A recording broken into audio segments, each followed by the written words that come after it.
Mahfuz.com. Fair with Mahfuz comes to night, comes to song.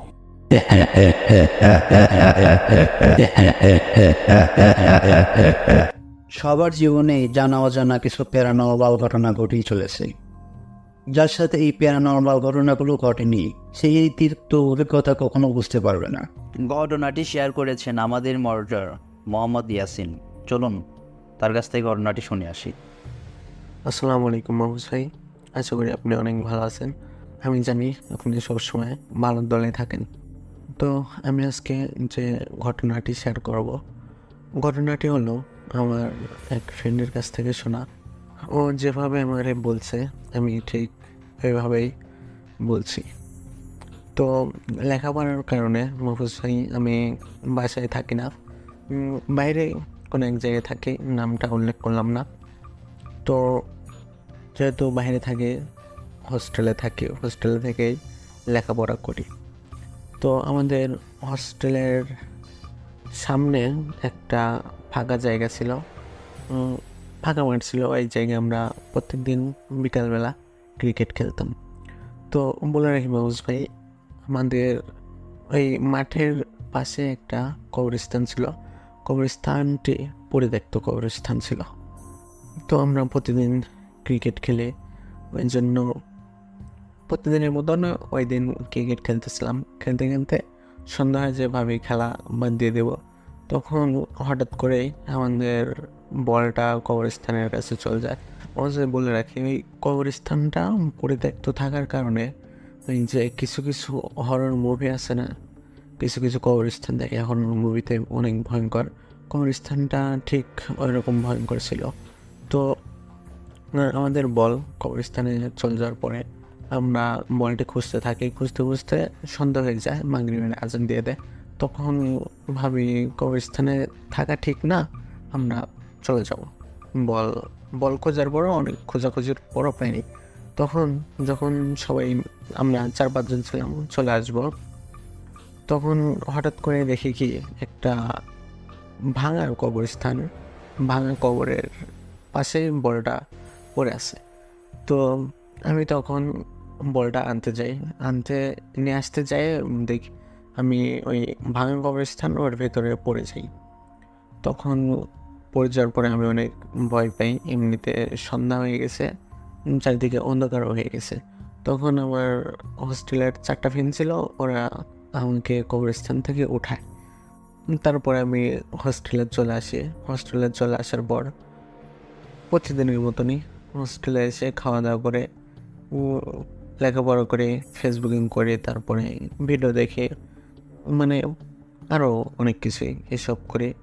তো একটা সময় দেখি কি, মানে আমি শুনতে পাই যে আমার মানে রুমের পাশে 4-5টা কুকুর অনেক চিল্লাচিল্লি করতেছে। মোহাম্মদ ভাই এত জোরে চিল্লাচ্ছিল, তারপরে আমি বিরক্ত হয়ে কুকুরগুলোকে তাড়াতে যাবো এটা ভাবি। তারপরে জানালা খোলার পরে দেখি কোনো কিছুই নেই, কুকুরও নেই, কিচ্ছু নেই, কোনো আওয়াজ আর আসে না। তো আমি একটা সময় ঘুমিয়ে যাই। যখন তারপরে আবার মগজ ভাই আবার কুকুরের অনেক জোরে ডাকার কারণে, মানে এত জোরে ডাকতেছে আর মনে হচ্ছে আমার দেয়ালের সাথে এসে মনে হয় যে গরু যেমন গোতায় না, ওই রকম গোতাচ্ছে। আমি আবার বিরক্ত হয়ে ভাবি জানালা খুলে আবার তাড়াই দিব। মনে হয় আমি যখনই জানালা খুলে তখন দেখি কি 4টা আগুনের গোলা আমার দিকে আসতেছে। আমি তখনই জানালা বন্ধ করে দরজা খুলে আমার হোস্টেলের যে ফ্রেন্ডগুলো ছিল ওদের কাছে শেয়ার করি। ওরা বলে, না তোমার এটা মনের ভুল, কিংবা তুমি স্বপ্ন দেখছো। তো মহুজ ভাই, আমিও ওই দিন স্বাভাবিক নেই বিষয়টা, ওই জন্য ভাবি কি হয়তো আমার মনের ভুলে হবে, ওই জন্য আমি ওই দিন ঘুমাই যাই। তারপরের দিন রাতের বেলা মহুজ ভাইয়ের সাথে যে ঘটনাটি ঘটে, আমি প্রতিদিনের মতনই খাওয়া দাওয়া করে পড়াশোনা শেষ করে ঘুমাই যাই একটা সময়। তখন আমি অনুভব করি আমার বুকের উপরে অনেক ঠান্ডা কিছু একটা অনুভব করি। তখন আমি চোখ খুলে দেখি কি মাহফুজ ভাই অনেক বড় একটা সাপ আমার বুকের উপরে ক্রস হচ্ছে। যখন সাপটা আমার বুকের উপর থেকে মানে আমাকে ক্রস করে চলে গেল, তখন আমি দরজা খুলে আমার ফ্রেন্ডরা ডাকি। তারপরে ডাকার পরে সবাই মিলে সারা হোস্টেলে অনেক খোঁজাখুঁজি করি, কিন্তু কোনো সাপের দেখা মেলে না। তো আমার একটা ফ্রেন্ড ছিল, ওই ফ্রেন্ডের দাদা মারা যায়। তো জানাজা দিতে যাই, আমরা জানাজা দিতে যাই। ওই যে পরিত্যক্ত একটা কবরস্থান ছিল, ওইটা তো পরিত্যক্ত, ওই জায়গা কোনো মানুষ কবর দেওয়া হয় না। তো ওর পাশে আর একটা কবরস্থান ছিল। তো আমি আর আমার ফ্রেন্ড জানাজা দিতে যাই। জানাজা দিয়ে শেষ করে আসে শরীফ ভাই। ওই যে ওই দিন সন্ধ্যার সময় আমরা ক্রিকেট খেলতেছিলাম, তখন যে বলটা ওই কবরস্থানে যায়, ওই মানে সময়টা ছিল রাত 8টা কি 9টা এরকম সময় ছিল। তখন জ্যোৎস্না রাত ছিল। তখন আমার ওই জ্যোৎস্না রাতে আমার চোখ ওই যে জায়গা বলছিল ওই জায়গা যায়। তখন দেখি কি 4টা সাদা কাপড় দিয়ে, মানে সাদা চাদর মুড়ি দেওয়া মানুষ, 4জন মানুষ একটা মৃত লাশ, ওইটা মাংস চিবে চিবে খাচ্ছে। তো আমি ওইটা দেখি, দেখার পরে ওই 4টা মানুষ আমাকে ওই লাশটার মাথা দেখায়। মানে আমি লক্ষ্য করে কি মাহফুজ ভাই, মাথাটা ছিল আমার মাথা। ওইটা দেখার পর মাহফুজ ভাই আমি নিজেকে আর ঠিক রাখতে পারি না, আমি ওইখানে অজ্ঞান হয়ে যাই। তো আমার সাথে আমার ফ্রেন্ড ছিল, ও কিছুই দেখে নেই। ও আমাকে ওই দিন ওখান থেকে নিয়ে আসে। তারপরের দিন আমি জ্ঞান ফিরে। তারপরে আমি আমার ফ্রেন্ডের কাছে এরকম যা যা করছে ওইগুলো শেয়ার করি। আমার ফ্রেন্ড বলে, না তো আমি তো কিছু দেখি নাই, আমি দেখলাম তুমি জাস্ট আমার সাথে আস্তে আস্তে 10 সেকেন্ডের মতন এক জায়গায় দাঁড়াইলা, দাঁড়ানোর পরে তুমি পড়ে গেলা। ওই জন্য আমি তোমার বাসায় নিয়ে আসছি। আমি ভাবছি তোমার হয়তো শরীর খারাপ, ওই জন্য বাসায় নিয়ে আসছি। তো এটা বললো। তারপরে আমি একটা বড় হুজুর না ভাই, বড় একটা কবিরাজের সাথে কথা বলি। ওই কবিরাজটি আমাকে বলে কবরস্থানে 4টা জিন আমার উপরে আসর করছে। তো কবিরাজটি আমাকে একটা আইডিয়া দেয় যে তুমি হস্টেলটা ছেড়ে চলে যাও।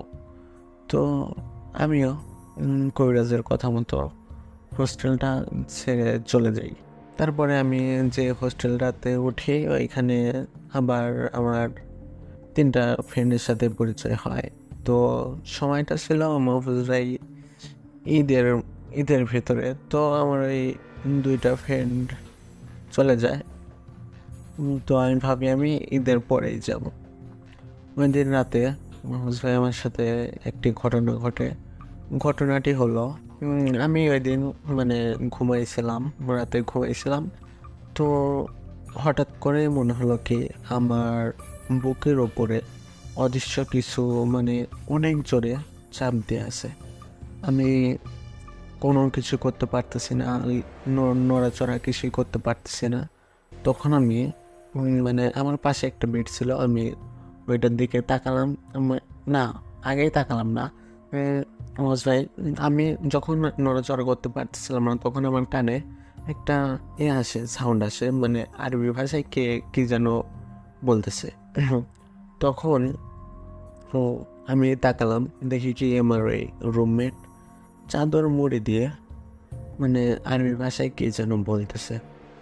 তো আমার উপরে যে অদৃশ্য শক্তিটা ছিল ওইটা কোনোভাবেই আমি ছোটাতে পারতেছি না। তো অনেকক্ষণ পর মনে হচ্ছিল আমি মারাই যাব।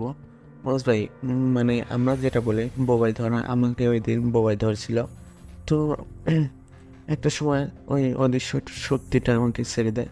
তো আমি অনেক ভয় পাই দরজা খুলে আমি নামতে যাব। তখন দেখি কি মাহফুজ ভাই আমার পাশের বেডে যে ছিল ওই সিঁড়িতে উঠে আসতেছে উপরে। আমি যে হোস্টেলে থাকতাম ওই হোস্টেলটা ছিল 2 তলা।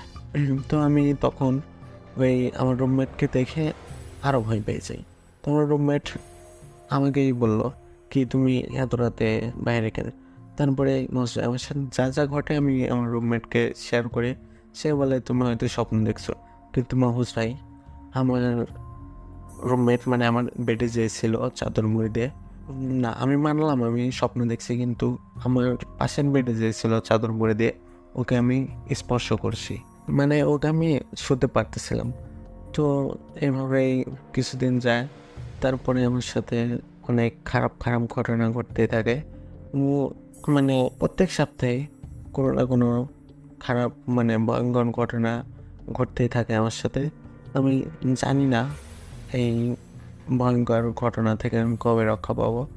একমাত্র আল্লাহ তাআলাই ভালো জানে এই ভয়ঙ্কর ঘটনা থেকে। ভয়ঙ্কর ভয়ঙ্কর মানে আমার সাথে যে ঘটনাগুলো ঘটে এগুলো থেকে কবে আমি মুক্তি পাবো। তো আপনারা সবাই আমার জন্য দোয়া করবেন, আমি যেন তাড়াতাড়ি এইসব ভয়ঙ্কর আজেবাজে জিনিস দেখা বন্ধ করে, আর আমি যেন আর মাহফুজ ভাই, আমি সবসময় অসুস্থ, আপনারা সবাই আমার জন্য দোয়া করবেন আমি যেন সুস্থ হয়ে যাই আর এইসব ভয়ঙ্কর ঘটনা থেকে অতি দ্রুত রক্ষা পাই বা মুক্তি পাই। মাহফুজ ভাই, এই ছিল আজকের ঘটনা। আশা করি আপনাদের কাছে অনেক ভালো লাগবে। ধন্যবাদ, আল্লাহ হাফেজ। ধন্যবাদ ইয়াসিন ভাইকে আমাদের সাথে ঘটনাটি শেয়ার করার জন্য। এবার আমরা পরবর্তী ঘটনায় চলে যাব। ঘটনাটি শেয়ার করেছেন আমাদের মডারেটর মোহাম্মদ হৃদয়। চলুন তার মুখ থেকে ঘটনাটি শুনে আসি। আসসালামু আলাইকুম মাহফুজ ভাই, আশা করি আপনি ভালো আছেন এবং ভালোর সঙ্গেই আছেন। আজকে যে ঘটনাটি আমি বলবো সেই ঘটনাটি আমার সঙ্গেই ঘটেছে মাহফুজ ভাই।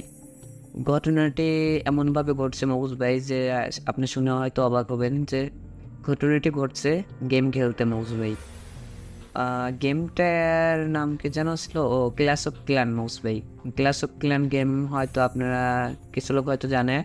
ক্লাস অফ ক্ল্যান গেমটা আগে মূল ঘটনায় না যে আমি পরিচয়টা দিয়ে নিই, এবং আমার নাম মোহাম্মদ হৃদয়। মাহফুজ ভাই তো জানেনই আমি আর যে mahfuzbooth.com চ্যানেলের মডারেটর হিসাবে নিয়োজিত আছি।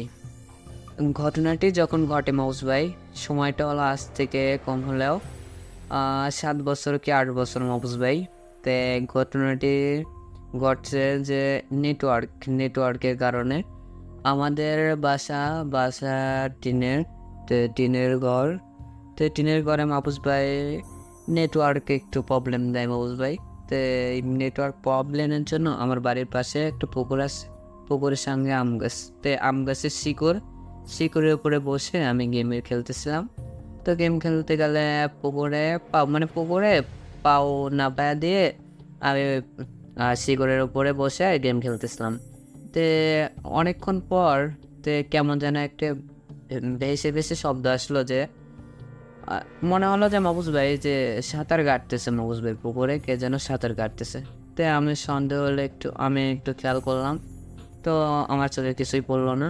তো আবার কিছুক্ষণ পরে আবার দেখলাম যে সাঁতার কাটছে, এই শব্দটা আবার আসলো মাহফুজ ভাই। তো আমার ভয় করলো, সন্দেহ হলো, তখন আমি একটু খেয়াল করলাম, আবার মাহফুজ ভাই আমার চোখে কিছু পড়লো না। তো অনেকক্ষণ যাবৎ বসে থাকার পর গেম খেললাম, খেলার প্রায় শেষ, তখন কে যেন মাহফুজ ভাই আমার পা দুইটা ধরে টেনে পুকুরের মাঝে নিয়ে যায়। তখন আমি অনেক ভয় পেয়ে যাই, তখন আমার হাত থেকে ফোনটা উপরেই পড়েছিল মাহফুজ ভাই। তখন আমি অনেক চিল্লাইলাম মাহফুজ ভাই, অনেক চেঁচামেচি করেছি, কেউ হয়তো শোনে নাই। আমি প্রায় মনে হলো তো মাহফুজ ভাই আমি আর হয়তো বাঁচবো না।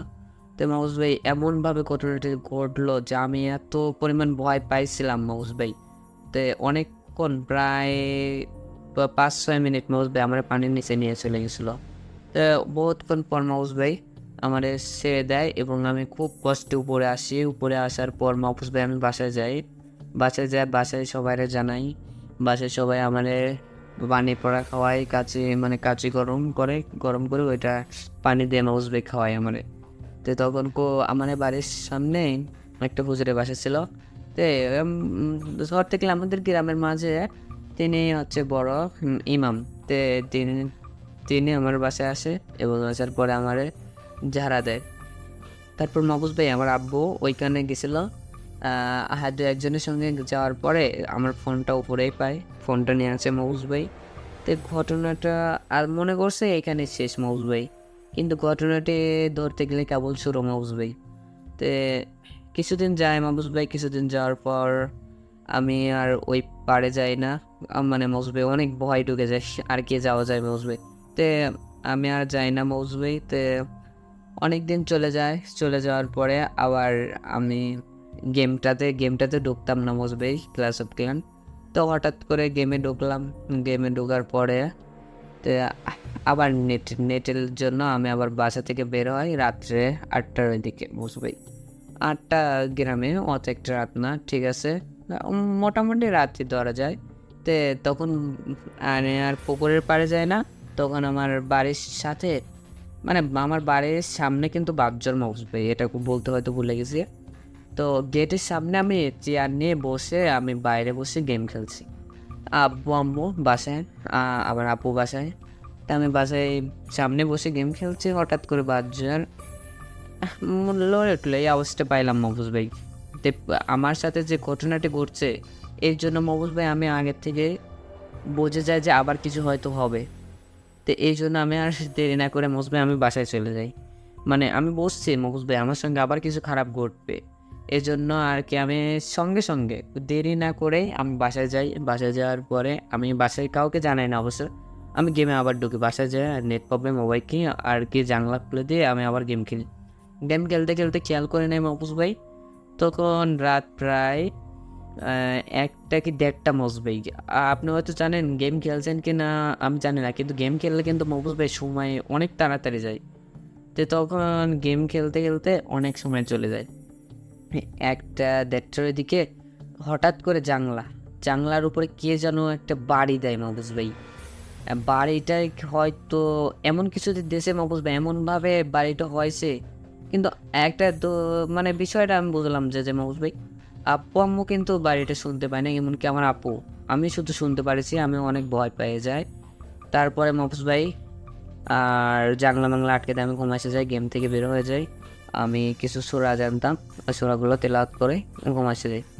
হঠাৎ করে আমার স্বপ্নে আমি দেখি এমন একটা কাহিনী মাহফুজ ভাই, যে একটা কবিরাজ আমার স্বপ্নে এসে বলছে যে তুমি যদি বাঁচতে চাও তাহলে আমার সঙ্গে দেখা করো, আমি তোমার মানে সমস্যার সমাধান দিতে পারবো। তো এই স্বপ্নটা দেখার পর মাহফুজ ভাই আমি হঠাৎ করে জেগে উঠি, তখন দেখি রাত 3টা বাজে। তখন আমি আব্বু আম্মুরে ডাকি এই কথাটা বলার পরে আমি পানি টানি খেয়ে আর কি শুয়ে পড়ি মাহফুজ ভাই। শুয়ে পড়ার পর আর ঘটনা আবার ওই রাত্রে মাহফুজ ভাই 3টার ওইদিকে আবার ঘুমাইছি, তখন আর একটা স্বপ্ন দেখছি যে আর কি যে আমার পাও ধরে টেনে নিয়ে গেছিলো, সে ওই বললো যে তুই যা কোনো লাভ হবে না, মানে ওই কবিরাজের কাছে যেতে আমাকে নিষেধ করছে, গেলে পরে তোর অনেক বড় ক্ষতি হবে। তখন আর কি আমি আবার জেগে উঠে, এখন দেখি সকাল প্রায় 7টা না 6টা বাজে। তখন আমি আব্বু আম্মুরে এই ঘটনাটিও বলি, বললো যে এই কবিরাজের কাছে যাওয়া যাক, এই কবিরাজের কাছে যাবো। তে সেই দিনে মাহফুজ ভাই আর কি ওই কবিরাজের কাছে গেলাম আমরা, আমার আব্বু আমি আম্মু আপু বাসায় ছিল, আর আমি আর আমি আব্বুর সঙ্গে যাই। যার পরে কবিরাজের কাছে দেখা করে এবং কবিরাজ ঘটনাটি আমাদেরকে বলল। তখন আমরা অবাক হয়ে যাই, এই ঘটনাটি ঘটছে এমন কি কারণে। আমরা এই কথাটা শুনে মুসবে অবাক হয়ে যাই, কারণ ওই কবিরাজ বলল যে আপনারা যে বাসাইতে থাকেন এই বাসায় আজ থেকে কমলে 500 বছর আগে, মজ ভাই শুনেন কিন্তু 500 বছর আগে একটা মেয়ে গলায় দড়ি দিয়ে পেলে মারা যায় মজ ভাই। ওই জিনটা 500 বছর পর মানে মুক্তি পাইছে, এই মুক্তি পাওয়ার কারণে আসতে সে সবাইকে জ্বালাচ্ছে, এই কারণে আর কি মজ ভাই। তখন আমার আব্বু বলে যে এই সমস্যার সমাধান আছে। তিনি বলল যে আছে তো সমাধান আছে। তো তিনি এমন একটা কথা বললো যে সেটা শুনে আমার আব্বু অনেক ভয় পেয়ে যায় এবং অনেক অবাক হয়ে যায়, কারণ বললো যে আপনার বাসায় যে একটা বড় গরু আছে সেটা রাত 2টার ওইদিকে যে বাড়ির পিছনে যে পুকুর, ওই পুকুরে ভাসিয়ে দিতে হবে, মানে গরুটারে নাবায় দিতে হবে। ওই গরুটারে যদি উড়ে দিয়ে দেন তাহলে ও আর জ্বালাবে না, ওই গরুটা ও খেয়ে ফেলবে এবং আপনাদেরকে ছেড়ে দেবে। তো এই কথাটা শুনে ওর আব্বু মানে টেনশনে পড়ে যায় আর কি। আর কি করবে, তো তখন আব্বু না উপায় নেই পেয়ে তো এই কাজটাই করে আর কি। তো তখন বাসায় যাওয়ার পরে পরের দিন রাত্রে, সেদিন আর কিছু বলে নেই, তো পরের দিন রাত্রে যাওয়ার পরে ওই কাজটা করেছে একা না, আমার 2 কাকার সঙ্গে ওই কাজটা করেছে। তো তখন এই গরুটা যখন ভাসিয়ে দেয় মাহফুজ ভাই, ভাসিয়ে দেওয়ার সঙ্গে সঙ্গে গরুটারে এমনভাবে ধরে নিয়ে পানির তলে চলে গেল মাহফুজ ভাই, যে আমার কাকা আমার আব্বু এমন ভয় পেয়ে যায় যে ওগুলো মাহফুজ ভাই 7 দিন জ্বর ছিল আমার আব্বু এবং আমার কাকাদের।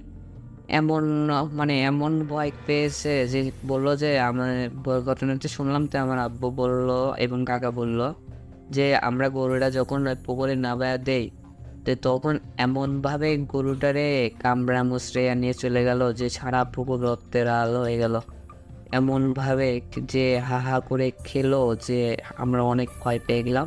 তো এই ভয়েতে হয়তো আমাদের জ্বর এসেছিলাম। তো মাহফুজ ভাই এই ঘটনাটা একদরই ছিল কি, আর পরে আমাদের সঙ্গে কিছু ঘটে নেই, এই জন্য আর কি মাহফুজ ভাই ঘটনাটি এই পর্যন্ত ছিল। তো মাহফুজ ভাই ভালো থাকবেন, ধন্যবাদ। ধন্যবাদ হৃদয় ভাইকে আমাদের সাথে ঘটনাটি শেয়ার করার জন্য। এবার আমরা পরবর্তী ঘটনায় চলে যাব। ঘটনাটি শেয়ার করেছেন আমাদের মডারেটর মোহাম্মদ নয়ন। চলুন তার মুখ থেকে ঘটনাটি শুনে আসি। ধন্যবাদ মাহফুজ ভাই আমাকে এই ঘটনা বলার সুযোগ করে দেওয়ার জন্য। এই ঘটনাটি যে আমাকে পাঠিয়েছেন তার বাসা ভোলাতে, সে তার নাম প্রকাশ্যে অনিচ্ছুক। সো আমি তার ভাষাতেই এই ঘটনাটি উপস্থাপন করছি। তো বেশি কিছু না বলে চলুন ঘটনাতে যাওয়া যাক। আমি তার ভাষাতেই ঘটনাটি বলছি। তো তার বাসা হচ্ছিল যে বরিশাল একটা ভোলা দ্বীপে। তো তার বাবার কাজের জন্য তাদের বাসা থেকে 120 থেকে 25 কিলোমিটার দূরত্বে তারা একটা বাসাতে উঠে সেখানে যায়। যাওয়ার পরে ওটা ছিল তার বাবার কাজের জন্য আর কি, তার বাবার কাজের জন্য ওইখানে যায়। তারা যে গ্রামটাতে যায় সেই গ্রামটা ছিল অত্যন্ত প্রত্যন্ত একটি গ্রাম। সে তখন আর সময় কোনো ইলেকট্রিসিটি বা কোনো আধুনিক প্রযুক্তির ছোঁয়া পায়নি সেখানে।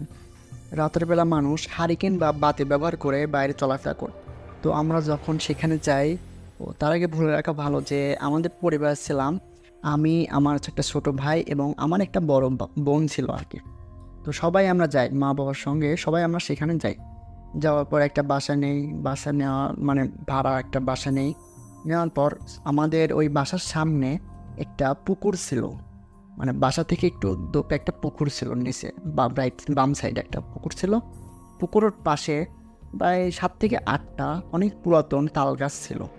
ওই পুকুরটাতে এমন ছিল যে 12 মাসে কচুরি পানা থাকতো আর কি, কচুরি পানা থাকতো পুকুরটাতে। ওই পুকুরের পানিও ছিল অনেক কালো, ওটা অনেক ছায়ার নিচে, তো এই জন্য আর কি অনেক কালো ছিল, আর কালো দেখাতো, পরিষ্কার থাকলেও কালো দেখাতো। ওই পুকুরটার পাশে একটা বড় বিল ছিল, ওখানে সবাই মাছ ধরতো, কেউ কেউ বসে থাকতো ওই বিলের পাড় দিয়ে, অনেকটা হাওয়া বইতো সেখান দিয়ে, সব সময় আর কি বাতাসে একটা পরিবেশ থাকতো, ঠান্ডা একটা পরিবেশ। তো ওই গ্রামে যখন আমরা যাওয়ার পর কিছুদিন পর আমার একটা বন্ধু হয়ে যায়। তো ওই বন্ধু আমাকে একটা গল্পে একটা কথা বলে যে ওই আমরা যে বাসাতে উঠেছি ওই বাসার পাশে আর কি ওর বাসাটা।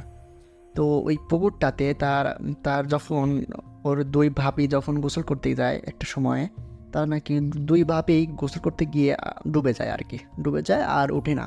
তো একটা পর্যায়ে তার নাকি বড় ভাবি যে ছিল সে নাকি মরে ভেসে পানিতে পানির উপরে উঠে আসে, কিন্তু তার ছোট ভাবিকে পাওয়া যায়নি আর।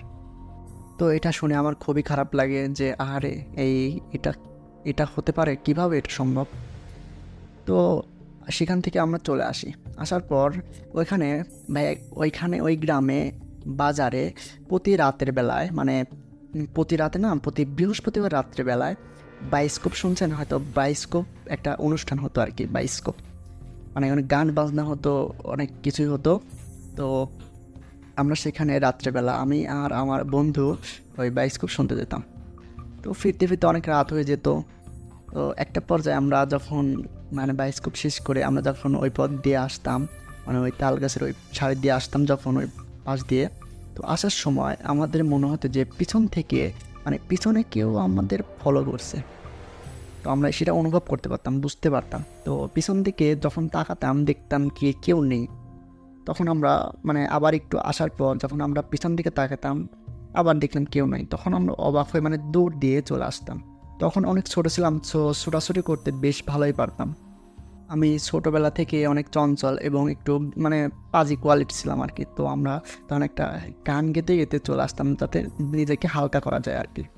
তো ভাই আমার সাথে যে ঘটনাটি ঘটেছিল, ওই ঘটনার আগে আমি কিছুদিন আগে ওই পুকুরটার পাশে ওই বিলটাতে আমি যখন বড়শি ফেলাই, আমার ছোটোবেলা থেকে অনেকই মানে একটু অভ্যাস ছিল কি মানে বড়শি দিয়ে মাছ ধরা। যখন আমি বড়শি ফেলাই, বড়শি দিয়ে মাছ ধরতেছিলাম, তো তখন মানে আমাদের বাসা থেকে বাসার পাশ দিয়ে রোডটা ছিল, তো এখান দিয়ে একটা রাখাল কিছু মোষ নিয়ে ওই নদী পার হতে যাবে।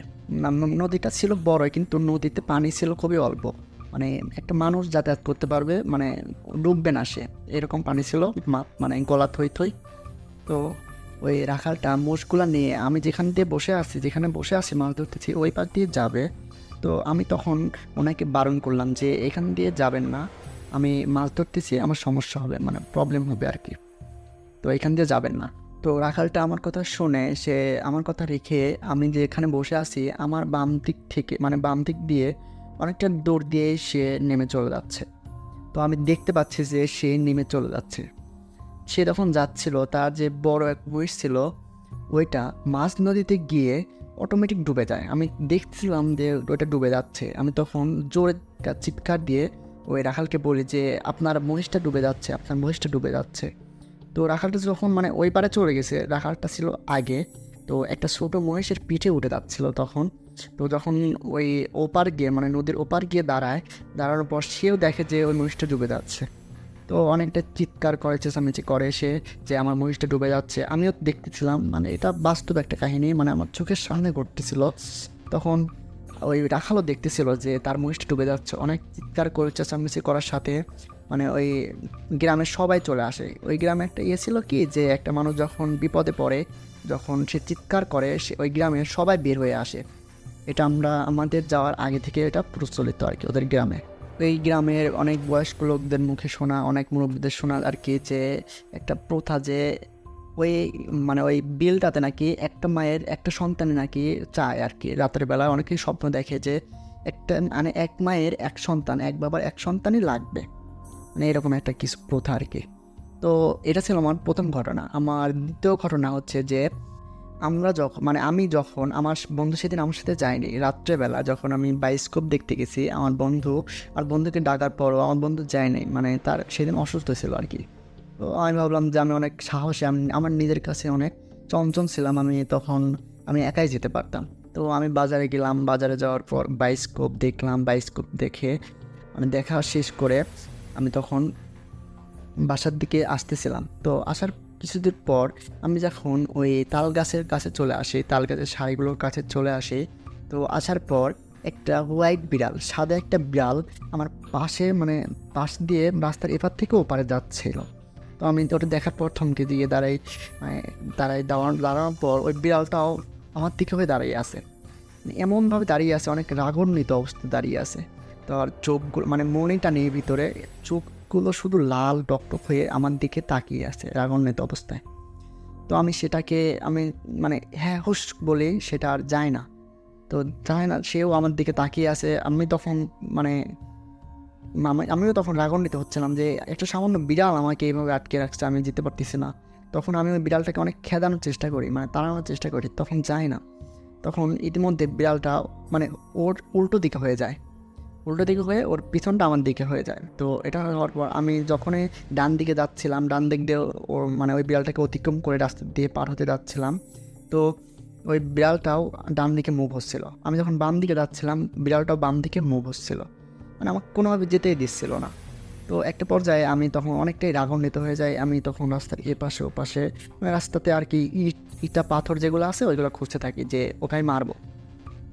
যখনই আমি একটা ছোটো ইটা পাথর হাতে নেওয়ার পরে তখন ওই বিড়ালটা একটা কর্কশ শরীর ম্যাও ম্যাও করে না যেরকম, মানে ওইটাই ছিল, মানে একটা ভয়ানক কণ্ঠে আর কি। মানে আমি বুঝতে পারছিলাম যে এটা আসলে বিড়াল না, হয়তো অন্য কিছু হবে। তখন ওই বিড়ালটা আমার দিকে আসতে মানে ক্ষেপে যখন আসতেছিল, আমি তখন কোনোভাবে ওইখান থেকে দৌড় দিয়ে বাসাতে চলে যাই। তো বাসাতে যাওয়ার পর যখন আমরা যে বাড়ি ছিলাম ওই বাড়িওয়ালাতে একটা মুরব্বী, মানে ওই মুরব্বীর একটা বাসা ছিল। তখন ওই মুরব্বী তখন বাসাইতে ছিল না, মুরব্বীতে ছিল চট্টগ্রাম গেছিলো 2 দিন আগে, আমি সেটা জানতাম। তো আমি যখনই যাই ওনার বাসার মানে একটা কোনায় সিম গাছ ছিল, সিম গাছটা অনেকটা ঝোপ ছাড়ালো আর কি। যখন আমি যাওয়ার পরে আমি ওই বাসার কোণাতে যখন মানে আমাদের বাসায় মানে একটা বাড়ির কোণাতে গিয়ে দাঁড়ানোর পরে দেখি যে ওই সিম গাছ তলাতে একটা মানে সাদা পোশাক পরিধানিত একটা লোক মানে সেখানে দাঁড়িয়ে আছে, অনেকটাই মানে বড় আর কি, দৈত্য কোয়ালিটির। কিন্তু ওই লোকটার মাথা ছিল না, ধর ছাড়া তার পুরা অঙ্গটাই আছে, ওইখানে হাত আছে, হাতের নখগুলো অনেকটা বড় বড়, সাদা পোশাক পরিধানিত। তো আমি এটা দেখার পর আমি সেখানে থপকে দাঁড়াই, মানে অনেকটা আতঙ্ক হয়ে যায়। কী ব্যাপার ওই মানে সেটা বোঝা যাচ্ছিল না যে ওটা কোনো অবয়ব কোনো কিছু, কিন্তু বোঝা যাচ্ছিলো যে একটা মানুষ দাঁড়িয়ে আছে স্পষ্টভাবে না কোনো কিছু হয়ে যায়। যখন আমি ওর কাছে চলে যাওয়ার পর মানে আমার প্রায় মানে কৌতূহল হয়ে কাছে যাওয়ার সাথে সাথে ওটা হয়ে যায় আর কি, মানে উধাও হয়ে যায় আর কি। তো আমি যখন আবার ফিরে আসার পর আমি দেখি যে যেই লোকটার বাসা, ওই লোকটা না ওই বারান্দাতে দাঁড়িয়ে আছেন।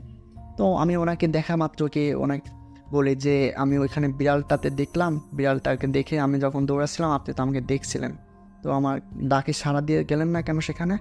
পরে উনি আমার কথার কোনো রেসপন্স করতেছে না। রেসপন্স না করে আমি যখন দ্বিতীয়বার বলি যে আমি যখন এখানে আসলাম, এখানে আসার পর যখন আমি ওইদিকে লক্ষ্য করলাম আপনি তো আমাকে দেখছিলেন হয়তো, তো আমাকে ডাক দিলেন না বা আমার পাশে গেলেন না কেন? মানে উনি আমার কোনো কথা রেসপন্সই করছে না। তো আমি বেয়াদব কোয়ালিটি ছিলাম, তো তখন আমি ওনাকে গালাগালি করি, মানে ল্যাঙ্গুয়েজ খারাপ করে আর কি। ল্যাঙ্গুয়েজ খারাপ করার পর উনি একবার ল্যাঙ্গুয়েজ খারাপ করলাম যখন উনি কোনো রেসপন্স করলো না, দ্বিতীয়বার খারাপ করলাম যখন উনি কোনো রেসপন্সই করলো না, তৃতীয়বার খারাপ করার সঙ্গে সঙ্গে ওনার 2 হাত দিয়ে মানে পিছন দিকে এমনভাবে আমাকে মানে চড় দিবে এমন অবস্থায়, মানে আমি যখন পেছন দিকে আসি উনি ছিল আমার একটু দূরে, মানে একটু দূরত্ববর্তীতে, তারপরে উনি আমাকে থাপ্পড় দিতে আমার মানে মাথার বরাবর কি থাপ্পড় দিতে ওনার হাতটা বাড়িয়ে দিয়েছেন। আমি অবাক হয়ে যাই, কিরে এত দূর থেকে কীভাবে একটা মানুষ থাপ্পড় দেবে? স্বাভাবিক মানুষ তো কখনো সম্ভবই না এত দূর থেকে থাপ্পড় দেওয়া। তখন আমি ভাবলাম যে উনি তো 2 দিন আগে চট্টগ্রামতে গেছে। তো আমি যখন ব্যাক করে আমি যখন আমার বাসার সামনে চলে আসে, মানে আমার রুমের সামনে আসে, আমার আম্মুকে ডাক দিয়ে চড়ে আম্মু বাইরে হয়ে আসার সময় দেখে যে আমি যখন পিছনে আম্মুকে লক্ষ্য করে বলে যে ওই লোকটা আমাকে থাপ্পড় দিচ্ছিল, এখন তাকাই দেখে যে কেউ নেই এখানে। তখন আমি বললাম কি আম্মু ছিল তো মাত্র, এখনই ছিল। তো আম্মু আমাকে মানে তাকে এড়িয়ে যাওয়ার জন্য আমাকে অনেক কিছু বুঝ দিয়ে মানে অনেক কথাবার্তা বলে অনেক কিছু বলে আমাকে কালি দিল, পানি মানে লোহা পড়া পানি দিল, এগুলা দেওয়ার পর আমাকে অনেক কিছু বুঝ দিয়ে মানে আমাকে থামিয়ে দেয়, ওই বিষয়টাকে এড়িয়ে যায় যেন আমি ভয় না পাই। এই ছিল আমার দ্বিতীয় ঘটনা। আর আমার তৃতীয় ঘটনা হচ্ছে যে আমি আর আমার ছোটো ভাই যখন আমার রুমেতে ঘুমানোর পর আমাদের বাসাটা ছিল মানে এরকম ছিল, আমাদের বাসাটা যেখানে ছিল চারপাশে কলা গাছের সারিগুলো আছে আর আমাদের বাসাটার মাঝখানে ছিল। তো আমাদের বাসার থেকে কিছুটা দূরত্বে একটা বড় মানে বেল্লা গাছ ছিল আর কি। তো যেই ঘটনাটি ঘটেছিল সেই ঘটনা হচ্ছে রাত 2টা থেকে 3টার মধ্যে আর কি, যখন আমার ছোটো ভাই যখন হিসু পাওয়ার সঙ্গে সঙ্গে আমাকে ডাক দেয় যে ভাই আমার হিসু পেয়েছে, আমি হিসু করব। তো তখন আমি ওকে তুলে নিয়ে আমি যখন রুমের বাইরে চলে আসার পর যখন ও মানে হিসু করতে যায়, মানে আমাদের বাসা মানে ঘর থেকে কিছুটা দূরেই আর কি ওয়াশরুমটা ছিল। তো ও যখন হিসু করতে যাওয়ার সময় আমি তখন ঘুম চোখে, তো আমি মানে লক্ষ্য করলাম আর কি যে ওই বেল্লা গাছের কাছে একটা কালো কাপড় পরিধানহিত কোনো কিছু মানে বেল্লা গাছের থেকেও বড় মানে সেখানে দাঁড়িয়ে আছে। তো সেটা আমিও দেখলাম। দেখার পর আমার ছোটো ভাই যখন আসলো মানে আসার পর আমাকে বললো কি যে ভাই তুই ওদিকে কী দেখিস? তো আমি বললাম কি যে আমি যেটা দেখতেছি তুই কি সেটা দেখতেছিস? তো ভাই বলে কি, আমার ছোটো ভাই বলে কি? পরে আমার ছোটো ভাই যখন ওইদিকে লক্ষ্য করে আমার ছোটো ভাইও দেখে। তো আমার ছোটো ভাই তখন মানে ততটা ভয় পাচ্ছিল না, মানে আমার ভাই বলতেছিল যে কি ওটা, চল দেখে আসি। তো সে ওইদিকে কিছুটা এগিয়ে যেতে যখন ও এগিয়ে যাচ্ছিল ওই কালো পোশাক পরিধানিত কোনো ব্যক্তি, ওই ব্যক্তি মানে আমার ছোটো ভাইয়ের দিকে এগিয়ে আসতেছিল। তো এগিয়ে আসতেছিল, আমি তখন ওইখানে দাঁড়িয়ে, যখন ও এগিয়ে যাচ্ছিল, ও এগিয়ে যাওয়ার মাত্র কি মানে ও যখন মাঝখানে গিয়ে দাঁড়ায়, তখন ওই অবয়বের মতো দেখতে ওই ব্যক্তিটিও তার দিকে এগিয়ে আসে, এগিয়ে এসে তাকে একটু থাবা মেরে দেয়। থাবা মেরে দেওয়ার পরে মানে আমার ছোটো ভাই চিৎকার করে ওঠে, আমিও তখন চিৎকার করে উঠি। তো চিৎকার করা ওঠা মাত্রই পাশের রুম থেকে আমার আম্মু বেরিয়ে আসে। বেরিয়ে আসার পর তখন আমাদের দুজনকে বলে যে কী হয়েছে। তো আমরা যখন এত জোর চিৎকার করি মানে মাঝরাতে আর কি, তো আমার পাশে বাসা থেকেও কয়েকজন বের হয়ে আসার পর বলে যে কী হয়েছে, তোমরা এত জোর চিৎকার করলা কেন?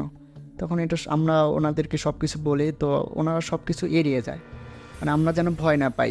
তখন ওরা এড়িয়ে গিয়ে তখন আমার আম্মুর সাথে ওরা মানে কথাবার্তা বলে যে ওদেরকে রাত্রে একা একা বের হতে দিও না, রাতে এদিকে মানে এদিকের জায়গাটা ভালো না। তো আম্মু আমাদেরকে মানে লোহা পড়া পানি দেয়, কালি মানে আর কি গ্রামের প্রচলিত ভয় পেলে আর কি যা কিছু করে ওইগুলো সব আমাদের করায়। তো এই ছিল আমার তৃতীয় ঘটনা। ধন্যবাদ নয়ন ভাইকে আমাদের সাথে ঘটনাটি শেয়ার করার জন্য। ধন্যবাদ সবাইকে আমাদের পুরো ঘটনাটি শোনার জন্য, এবং পরবর্তী ঘটনাগুলো শুনতে চাইলে আমাদের পাশে থেকে চ্যানেলটিকে সাবস্ক্রাইব করে রাখবেন। ধন্যবাদ সবাইকে।